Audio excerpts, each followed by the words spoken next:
Приглашается повторно Алдар Гархаев, шорт 7, Алдар Ачилев, шорт 9.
К выходу на ковер вам приготовиться Владиславу Доржиеву, Николаю Азову.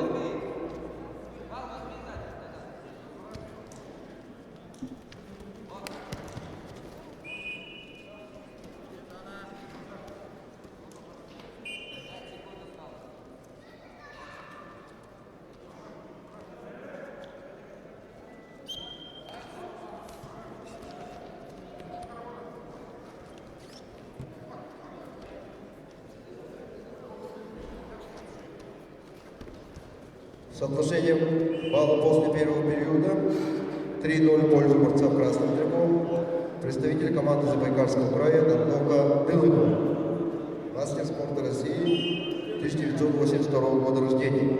В синем углу ковра отдыхает Вадим Водожапов, 1982 года рождения, представляет команду спортивной школы номер 12 имени Сергея Зампалова, тренер Данил Сагдебеев, Вадим Цибиков.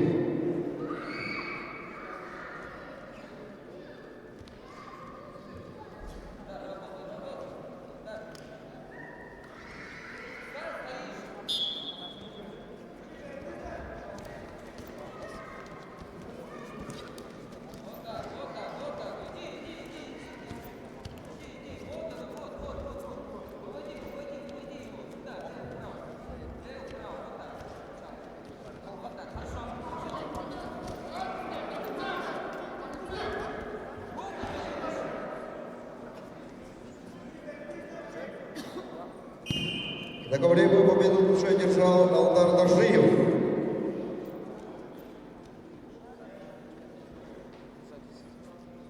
Приглашаются борцы веса 61 килограмма, 1/2 финала. Тимур Хобарков, Эршор, Эртем Баракшонов, Эршор.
Победил Данток Дылыков, Забайкальский край. Приглашается Владимир.